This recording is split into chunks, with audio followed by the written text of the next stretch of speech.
Welcome back to Hopper's Hot Rods. If you've been following along, you'll know that the Challenger actually fired up on the last video, which was late last night for me. So today we're going to create a punch list of all the stuff left to do in order to get it moving under its own power, and the goal is maybe get it to the gas station and back with style. We'll see what happens. Let's go. I gotta make a punch list. I'll do that now.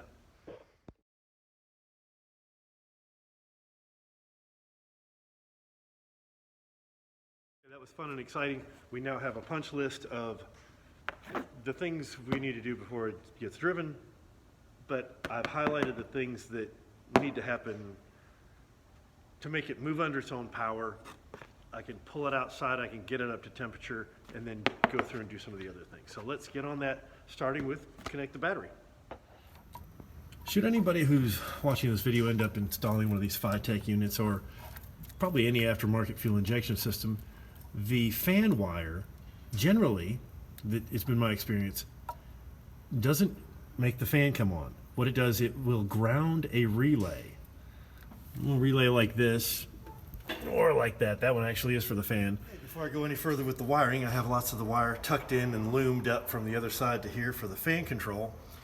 I'm going to test, we got live here, we're going to test the fan relay and make sure I'm wiring it up correctly, because it was in loom when the vehicle came in. I just want to make sure that this will ground the relay and that this one will give power to the relay. So there we have power, nothing happens, but when I hit this one to the ground, which I could do over here, hear that come on.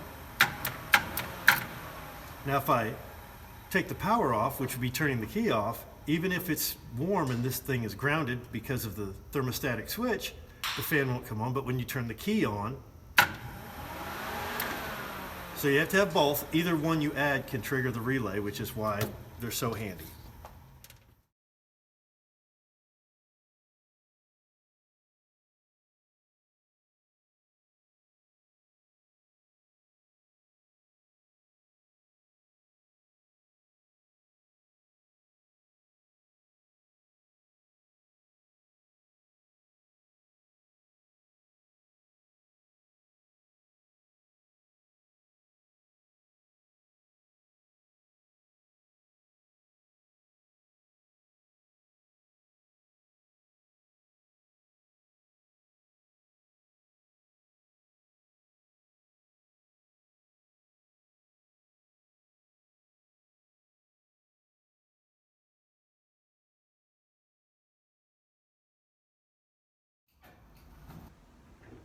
Do I have brake lights or not?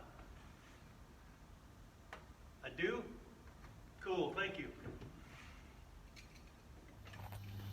It's like an old movie. I have to hold these two wires together to make the thing run. We will have a toggle switch momentarily.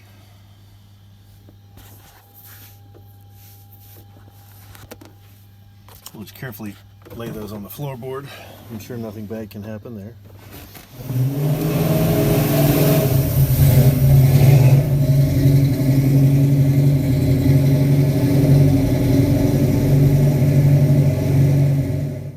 Success.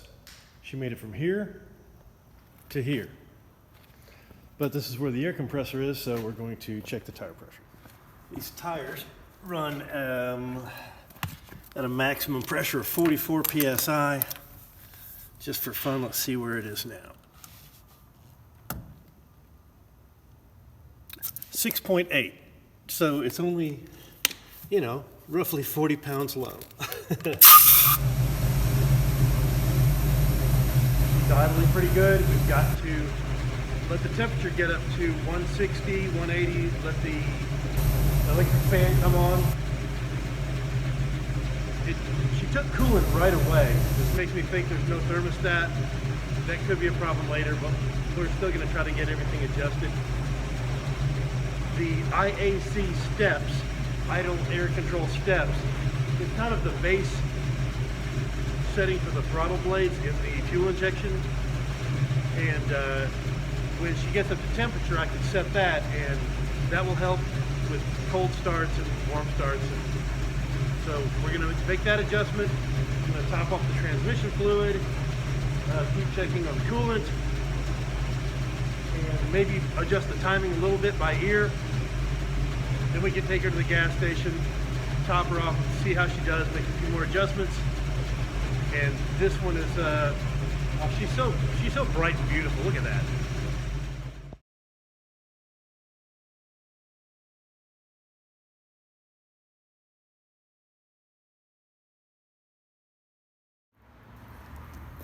Well, for some reason the fan control did not kick the fan on at 178 as it should, but I'm not going to try to track down why that is just yet. I clipped the ground to the ground and wired the fan to an ignition hot circuit so that the fan will come on if you have the key forward, just for us to get it tested and up and running. The next thing I'm going to do is go ahead and adjust the throttle cable and attach the transmission kickdown cable, and then and I set the IAC steps. They're really close, if not perfect. I'll find out when I fire it back up, and then I think she'll be ready to go to the gas station and maybe even stop at O'Reilly's and pick up an air filter, because the one I have was too tall and it just touches the hood. I mean, just barely, but I'm not going to try to cut it in half. Okay, this is the maiden voyage. Let's see what happens here. We've got some extra shit. Oh, that's just perfect. Just yet.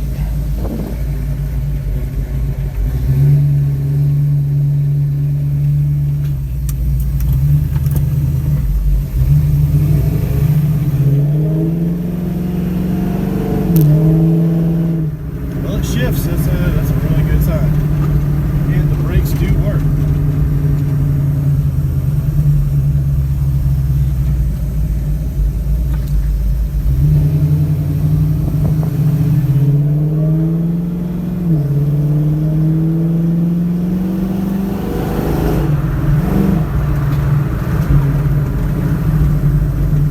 I got her in second gear. Let's try one more here.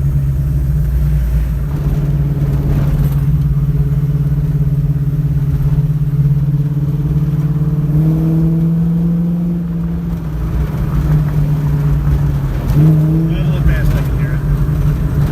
I'll bring it back down. Got a few rattles and stuff, but man, she looks good going down the road.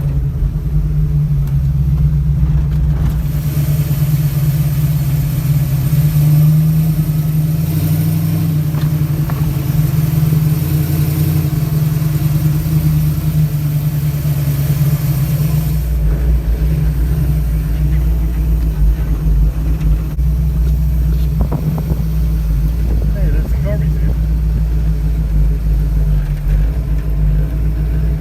Fits right in.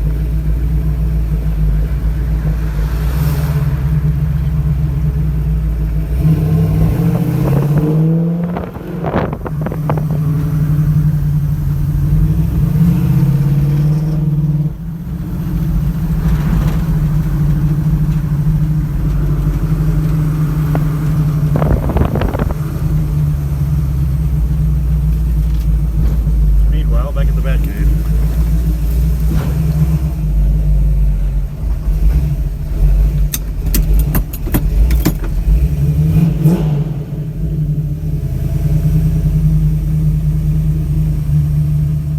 Well, she's a runner.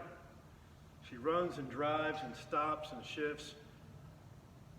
I haven't got her out on the highway yet. There's still things to dial in, but you can get in, start it up, drive to the store, drive to the gas station. That's one big check mark. And yeah, it was an uphill battle, but a downhill battle is just coasting. And coasting doesn't require any will, any strength. So who needs that? This was worth the effort. It's just a stunning vehicle. I mean, you can't miss it with this color. And before I leave you, I will give you a little hint on one of the upcoming episodes, maybe not the next one, but one that's coming up. Here's your hint.